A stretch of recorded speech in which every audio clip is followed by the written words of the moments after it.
we ready to go?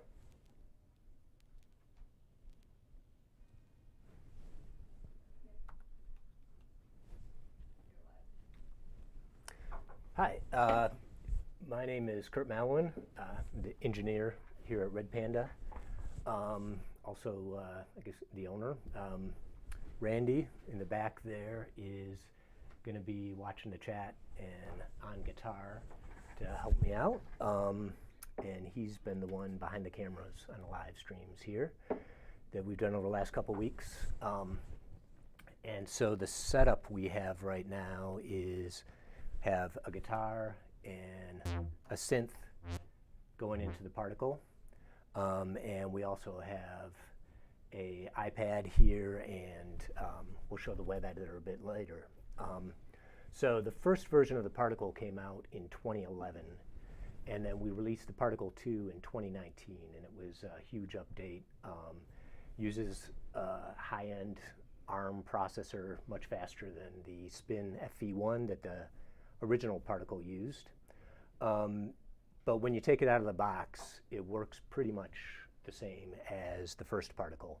It has a lot more better sound quality. The controls have wider range, but you can use it just the same as the particle version 1, but you can also dig in a lot deeper using MIDI, Touch OSC, the web editor, or some of the alternate controls that we'll show you in a minute.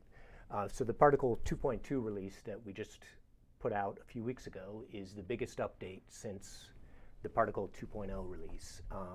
And it adds a bunch of new features. And so once you get comfortable with just using the first layer of the particle, you can dig in additional layers and start to get a wider range of sounds. And then over the next few weeks, we'll be posting some blog posts and photos looking back at some of the history of the particle. So take a look, keep an eye on our social media or blog for that. So when you're getting started with the particle, we have a owner's manual. It's about 50 pages. Not a lot of people dig all the way through it, but if you need to know configuration settings, MIDI info, or just like how it's working under the covers, it's all there. We have getting started videos that Sylvie's been putting together that take it step by step and really show you piece by piece and focused on one area that you can go through, and there's some of those on our YouTube channel. We're also rolling more out as we go on. So if you have any questions, contact us and we can put those in the queue for new videos to make. Also, other YouTube demos are really good because ours are really focused on helping you use the pedal. So the music we choose and everything is designed to just make it a good tutorial video for learning how to use it. And in terms of using it in different styles of music, or like finding out different tips and tricks that people have found, there's a ton of great videos out there. And we also have on our website here, there is, under the support page, we have a knowledge base, and this has a bunch of articles in it, and we update this as people send in questions. But so in the particle, there's a bunch of stuff, and then additionally, but the web editor and a lot of information about MIDI if you're trying to hook it up to a MIDI control or having trouble with setting up MIDI with TRS or on the USB. And then you can also contact us through our website or support@redpandalab.com if you have any questions. So we talk about some of the new features we're going to talk about today in the 2.2 update. Stereo panning with random panning that you can apply for each grain. New feedback modes, pitch quantization modes, and those also change the behavior of some of the other parameters. We cleaned up and improved what used to be called the modeless mode, where you can combine the different parameters. That's now called the expert mode. And then the web editor and Touch OSC templates or Touch OSC layouts both got a bunch of updates. And the web editor now allows you to manage presets, and you can upload and download, and we'll show you how to do that in a minute. And so Touch OSC, the new layout here, allows you to change all the configuration settings and gives you access to the basic parameters and then more of the parameters in this page, so you can combine the different modes and you can load, save presets. So I just start this up. You can jump between presets.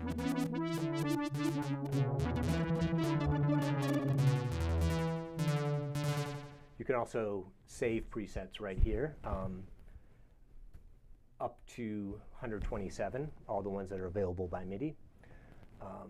You can adjust note divisions for the 4 parameters: chop, density, the LFO rate, and delay right here with a bunch of different options, more than are available from holding down this button and adjusting. So as I adjust these divisions, you can see it taps, or each of the lights blinks, and so it shows you which divisions are active and the rates. You can also do that by adjusting these knobs.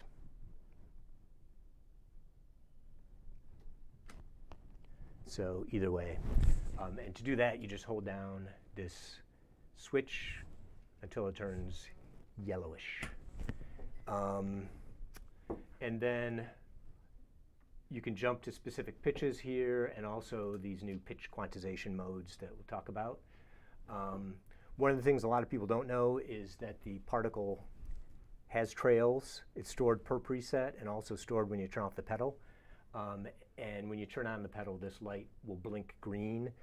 2 long blinks means that trails are off. 4 short blinks mean that trails are on. So you can turn them on and off. Whatever is active when you save a preset, that'll be saved with the preset. And that's off by default because some of the settings will cause the sound to freeze indefinitely, so that can be confusing getting started. So on the panning, so this is just a simple delay there, and we can pan it left and right. And you can also, right from the pedal, hold down the div, and then if I adjust the blend, it's going to adjust the stereo spread. So Randy, if you want to play something staccato, I can see. Oops, wrong one.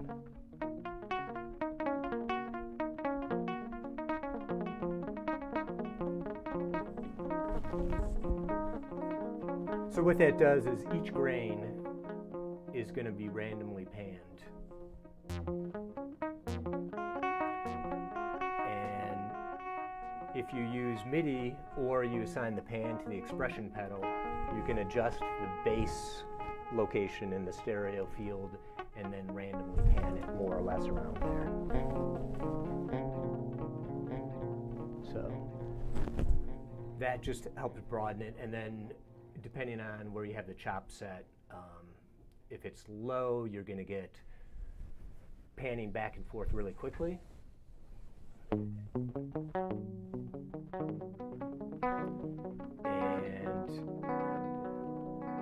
if it's higher,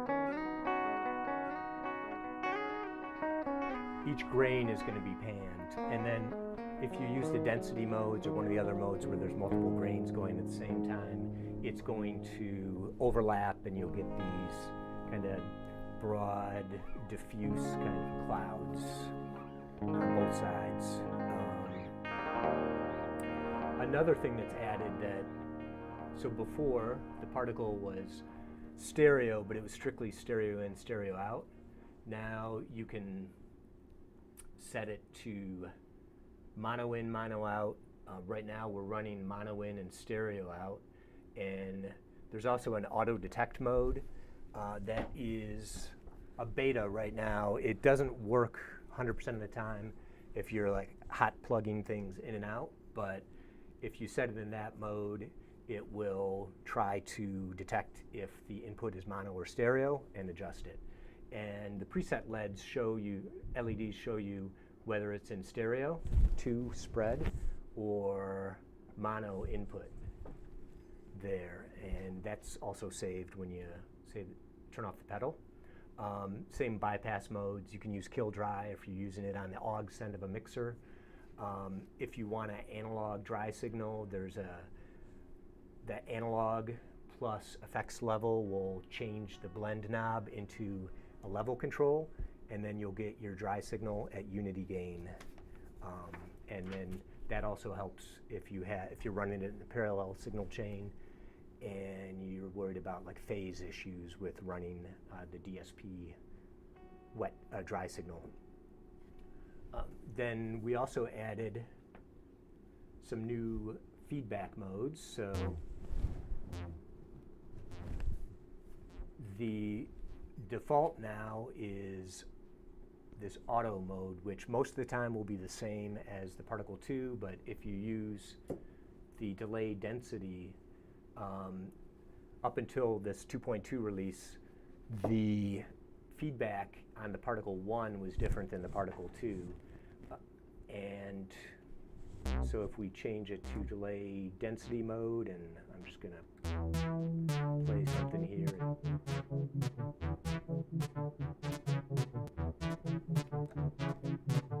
So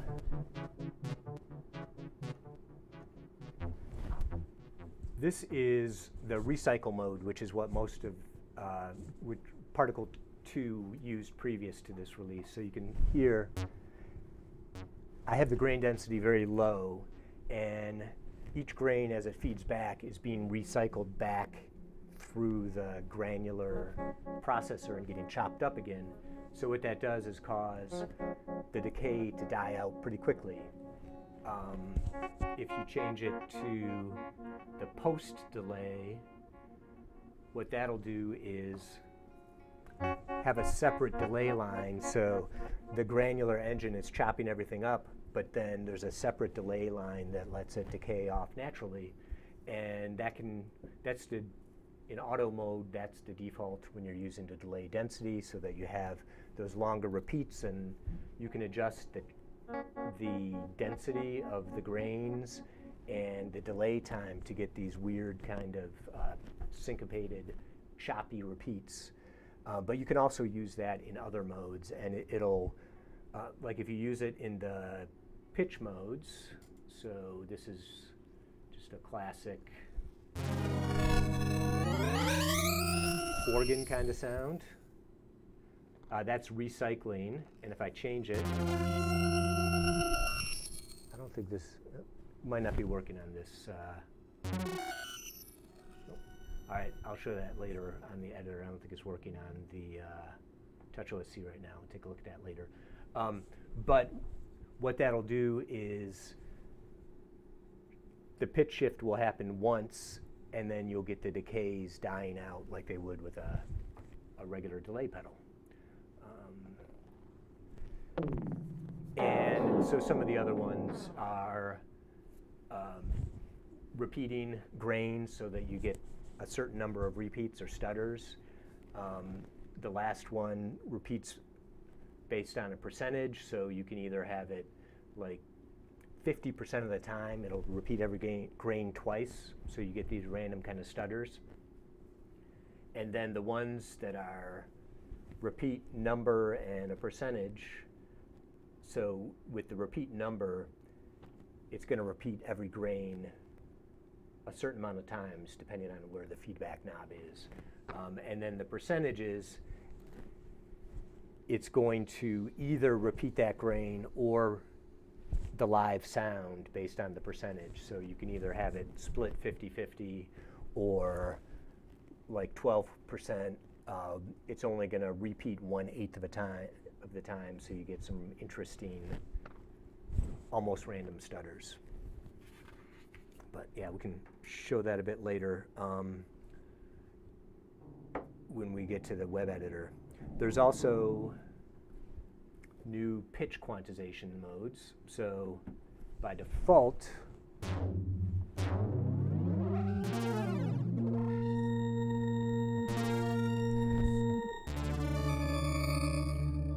the pitch is continuously variable.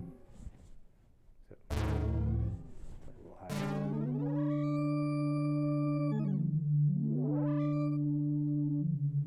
If I change it to semitones, it's going to always step in 1 to 12 semitones up or down.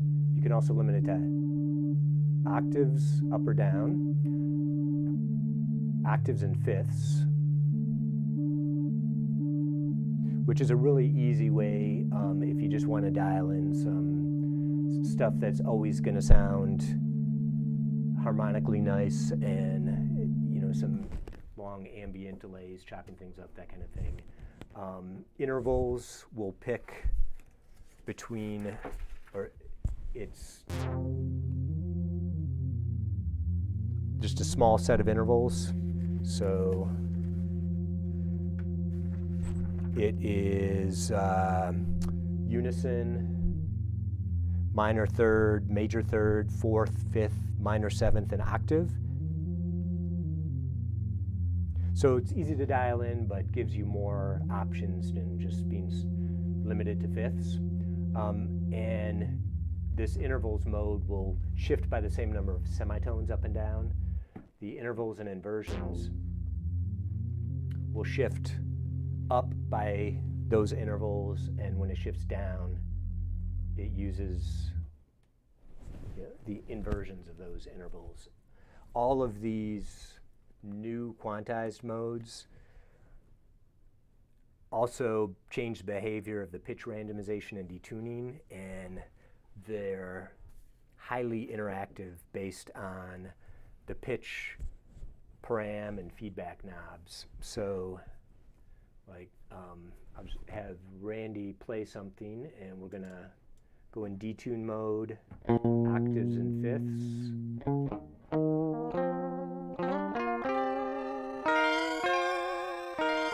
And so this is no pitch shift. Some feedback, and so you get kind of like a flangey sound because there's a little bit of a delay there when it feeds back. And as I turn up the param knob, we're going to get more detuning. And changing the chop knob is going to change the character of the detuning, how often it's changing pitch, so you can get a nice watery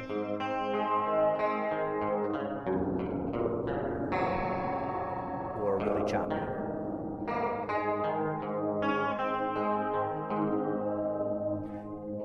And when you crank it up, this is one of the reasons that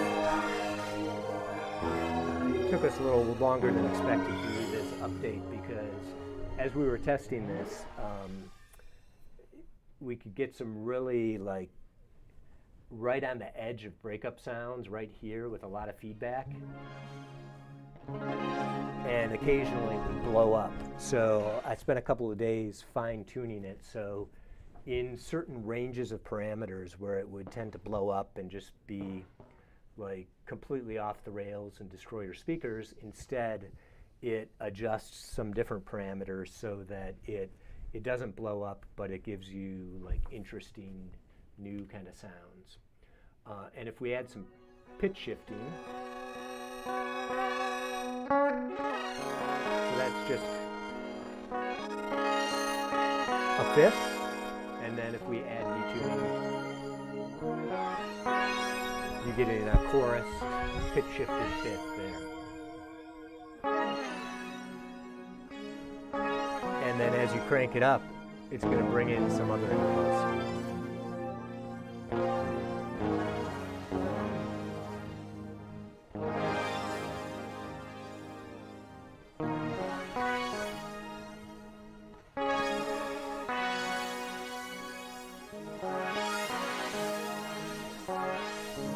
And if I go over here to the full, we can add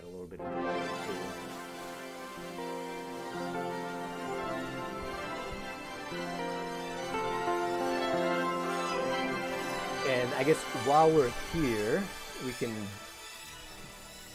just jump ahead and show you.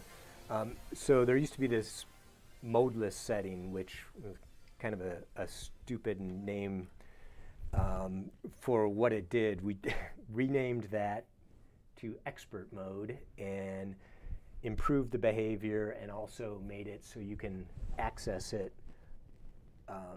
It's right, there's a switch right here on Touch OSC. There's also on the web editor, but you can also hold down this key combination of on, tap, and preset, and the LED turns white. And so now, instead of resetting for the new mode when I change the mode knob, it's going to keep everything, but then reassign these two pots so that I can combine all of the different parameters without using Touch OSC. So I'll just let Randy play, and then we'll start messing. I'll start with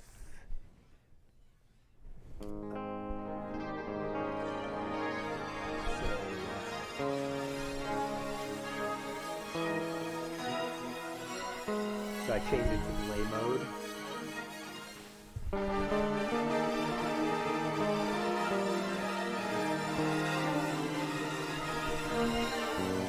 And we're in delay reverse, so if I change the brand now,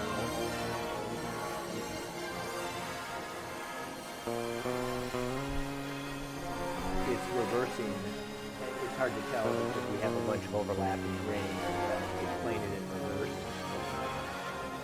And then I can switch over to random.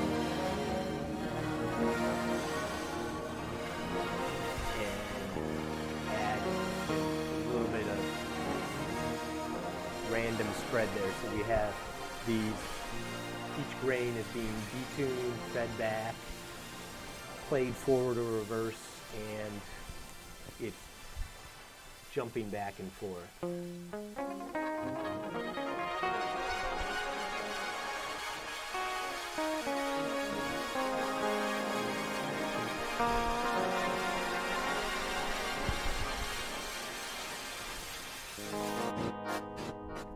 So now I'm in density mode. So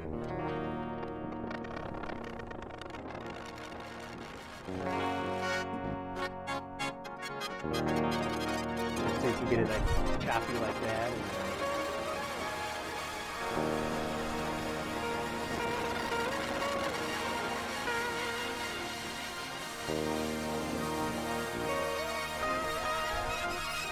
So it gives you a lot of control very quickly because you can just flip between the modes and it's remembering all the settings in each mode. And then one of the problems before was that if it was on, you couldn't really tell it was on and it was hard to get back. So if I turn it off,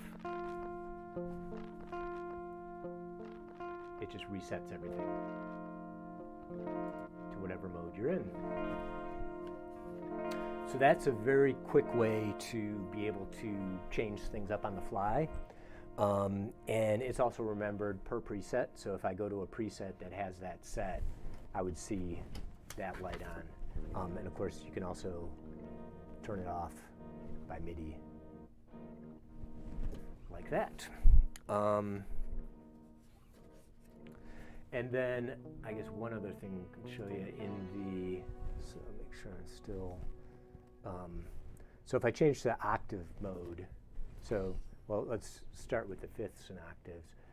So now we're in the random delay.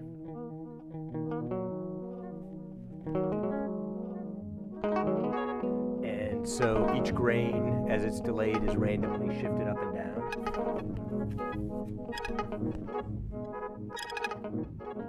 If I change it to one of the octave modes, this feedback knob is going to change the percentage of times that it jumps up to an octave or jumps back down.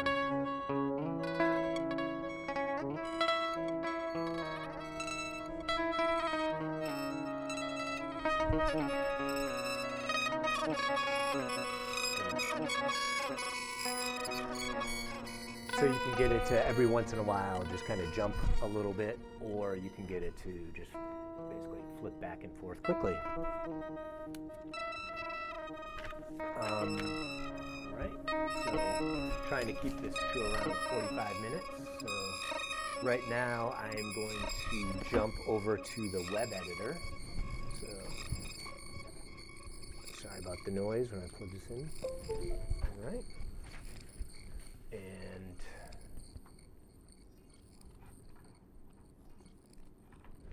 so we've updated the web editor with all of the new features. So I can change the panning, change the random spread, everything else here, the different feedback modes. And it now supports Linux, always supported Mac OS and Windows, but now we also support Linux. The new configuration settings are here as well, so you can adjust the input-output configuration and that kind of thing. There is also some troubleshooting stuff linked to the knowledge base, and just showing what devices you have connected for troubleshooting. The preset management is completely new. But before we get into this, you can download this editor. If I just save it to a local file, you can download it and use it offline. If you do that, just make sure to check back occasionally, because we do update it to fix bugs, add new features. So every couple of months, just re-download it or check it. And it requires Google Chrome or another browser that supports WebMIDI. Off the top of my head, I think Opera and maybe Microsoft's web browser do, but you can just check for WebMIDI support in your browser. Unfortunately, Safari does not support WebMIDI, and so you can't use this editor on an iPad, because even if you're using Google Chrome on an iPad, it's going to use Safari's web engine for doing all the rendering. And between the web editor and Touch OSC, I shall say Touch OSC, the next-gen app, also runs on iOS, so iPads, iPhones, Android, Linux, Mac OS, and Windows. So if you prefer the interface of Touch OSC, you can run that on your desktop computer also, and have the same editor on your iPad or Android tablet for using live. And you can also edit it. They have a built-in editor that makes it easy to add, delete, rearrange stuff. So you can take ours, use it as a starting point, and then tweak it for whatever makes it easier for you to use live. So Touch OSC is generally better for live performance. The web editor is generally better for tweaking and managing presets. So the web editor can do some things like adjusting the expression routings that you can't do in Touch OSC, although like Touch OSC can, let's do this. You can see them both in the config here. I can set the control port mode right there and the remote mode, but you can't adjust as much as you can adjust in the web editor, where I can adjust the range and select different destinations. So you can adjust the expression pedal. You can assign it on the pedal. We have a video that shows you how to do that, but you can also do it here and assign it to up to 6 parameters from this list. And so you can even use like an expression slider or an expression knob to gain an extra pot if you want to be able to adjust the freeze level independent of the chop, or be able to pan it, that kind of stuff. Someone's asking about if Touch OSC automatically connects to the particle with the options they see on the iPad there. Yeah, so it's a little bit confusing. Let's see here. So when you load it up, you'll download the Touch OSC template from our website and then put it on your iPad. Like I just use AirDrop from my Mac to transfer it to the iPad. And then once you get it loaded, depending on how you have your screen set up, or if you're using it on your phone, you might have to scroll to see all this, but there's this link button right there that has a little chain link on it, and that is how you connect it. So when you do browse, you should see the particle show up. So that's how you, and you do MIDI. So what I have here is, let's see, the Camera Connect kit with this one is going to a charger, because this is like an ancient iPad that can't hold a charge for more than 10 minutes. And then this one is the USB Mini B cable that connects to the particle. So once you do that button, and then you hit play, it'll be ready to go. He also asked about the index.html file. The index.html. Yeah, I'm not sure what he said. Do you just save the index.html file? Not sure what he's referring to. Yeah, so been a while since I did this, but in fact, been a while since I used Windows.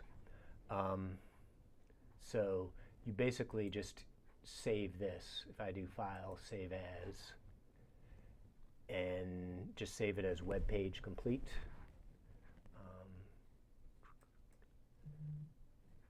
So can they see that? No, they can't see this, okay. But oh, okay. He's asking to if he needs to do that, save that to use it offline. Yeah. Yep. Yeah. So that's, you just do save as, and then do web page complete, and that'll get all the files locally, and then there'll be a top level file and then a folder next to it that has a bunch of other files. So okay. So the preset management here, this tab is totally new, and we're going to be rolling this out to our other pedals in the next, I don't know, depends on how much time I get to work on it, but probably in the next 3 months, all our pedals will have this new functionality in the web editor. So I can rename a preset.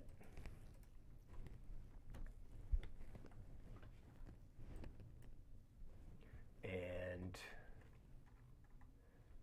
it shows me which ones, you guys are not seeing that. Okay, so sorry. So if I rename this,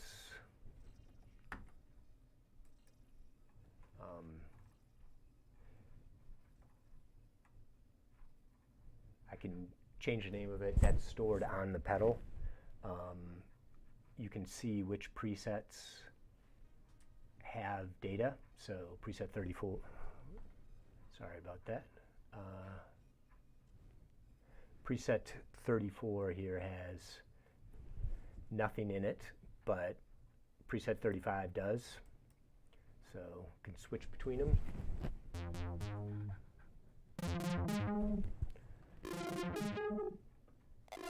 And so any UTF-16 characters will work as the preset name, so non-English languages are fine. Maximum length is 16 bytes, so it'll chop it off if it's too long. But it's all stored on the pedal in the preset. You can save the current settings to a preset slot using this button. And so if I do that,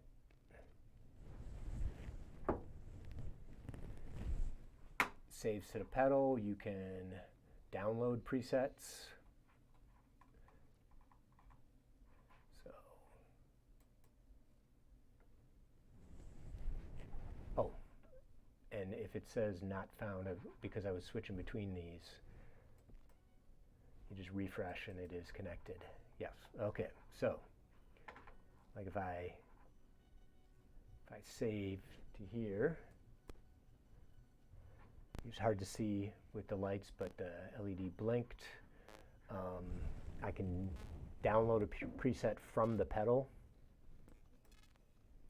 And you can see down there, like if you watch quickly, you'll see it downloads it. I can also upload a preset. We'll show you that in a minute, but I can also copy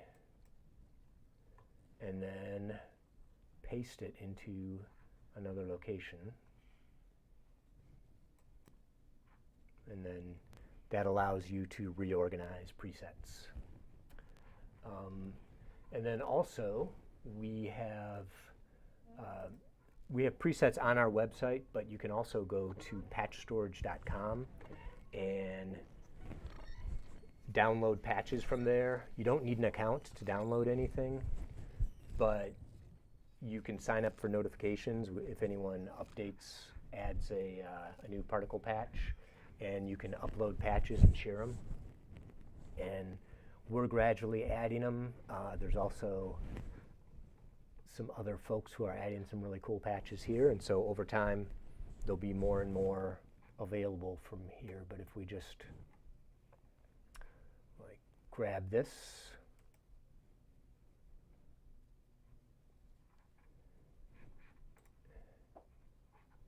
and does it let me, yeah. So you can see there is a preview of it, and then it lets me download it. And you guys can't see the download folder, but I'm going to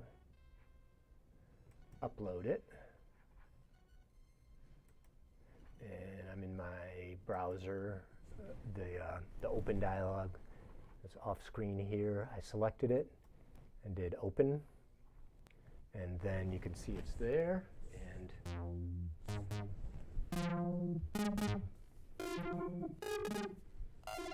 so, quick way to find new presets. And we're gradually adding some. We'll also put things on our website. But if you have any cool presets that you'd like to share, you can put them on patchstorage.com. As people make demos, we're encouraging them to have a set of presets with their demos, which is what Jim did here. So you can see all these nice presets and go to the demo and hear it in context. Or if you happen to see his demo and want to download the presets, there's a link in the description there. And so especially over the next month and a half, a couple of months, we're going to be adding a bunch of new presets there. And then a couple quick things, and then we can stick around if anyone has questions. How to check what version. So if you do have problems with the update, let me add some, let's see, window capture. sure. I'm going to add a screen here.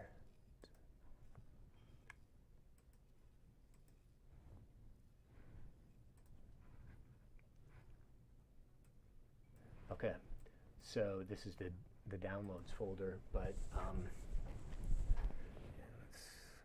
let over to the side so you can see the pedal. A bit messy, sorry about that. So the way you get it into firmware update mode is hold the left foot switch, plug in the power, it's going to blink, turn solid, you can release it, and now it's a little bit hard to see, but over here I have a USB drive F, and there's a version.txt file in there. And if I open that up, it shows which version of the firmware the pedal has. This is 2.2.0, and there's another line that says bootloader 1.5. So that's the version of the USB mass storage device that makes our pedal look like a USB drive to the computer and allows us to do firmware updates just by dragging and dropping. So when you boot the pedal like this, it looks like a thumb drive to the computer. You can just drag the file over. Almost all the time that works, but occasionally it doesn't. So one thing to check is if this bootloader doesn't say 1.5 or 1.6, if it has an earlier version, we've made some updates that will make it more reliable, especially with Windows. And what usually happens if this is the case, on the particle, it'll get stuck on the preset number 2. So it'll, as the lights go across, it just stops on number 2. So if that happens, shoot us an email.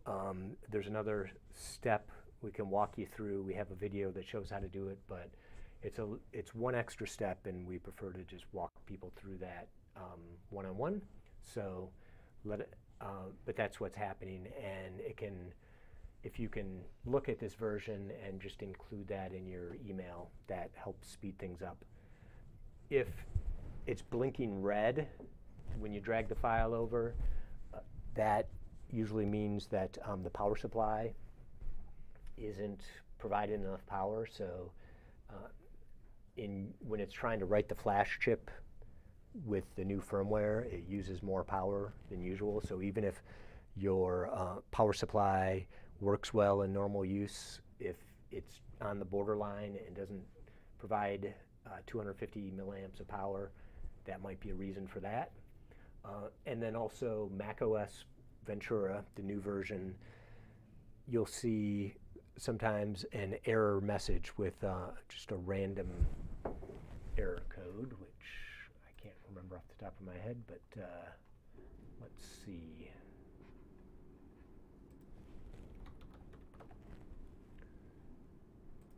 So if you see this operation can't be completed, unexpected error 100093, that is a new issue on macOS Ventura. It happens with our products and many others, and we hope or expect Apple's going to be releasing a fix in a future Ventura update, but we're also, if they don't, we can update our USB mass storage device to work with whatever changes that they made. And there is a workaround. It involves using the command line, and if you're familiar with the terminal application, you can use the CP command, CP minus capital X, or rsync to copy it over. But we're going to put that up in that knowledge base article in the next couple of days to show you how to do that as a workaround. But also, you can just get in touch with us, and then when we do have additional updates, we will send you an email. So we're at about 45 minutes right now, and that is what we wanted to cover. But do we have any other questions? Nope, just those few that we got. Okay. And someone's asking if we can do this for the raster as well. Yeah, so all of these changes, well, not the particle specific stuff, but the web editor changes are going to be on all of our pedals over the next few months. But yeah, the raster will definitely have preset sharing, and we're working on an update that has a couple new features, but mainly the preset sharing and the new web editor and new Touch OSC updates. Cool. Yeah, I think they're just like, you know, a similar video to just show like raster, you know, specific stuff. And Yep. yeah. Oh, the live stream. Yeah. Yeah. We'll be doing these probably on a monthly basis or so. It's probably a lot more entertaining when we have people actually playing music than listening to me drone for 45 minutes. But I want to talk about the bitmap, some of the wave folding, that kind of stuff. We'll probably do a live stream on that. Get into more of the MIDI stuff, how to configure some of the Morningstar and disaster area controllers for our pedals, and definitely, yeah, raster, because there's a lot in the manual, but there's a lot, you know, that's a lot to dig through, and we can break it up. Also, tensor, I think there's still some tricks you can do with the tensor, that, like the different ways of doing real-time reverse. There's like 4 different ways that maybe people fall into using it a particular way, but we can show them a couple new tricks. Nice. Cool. Anything else? I think that's it. Cool, yeah. Thanks for tuning in, everybody. And this will be on our YouTube channel if you want to check it out later. And we're going to take a break, I think, for the holidays, but then Fridays in January have some more artists coming in to do some performances. So, thanks.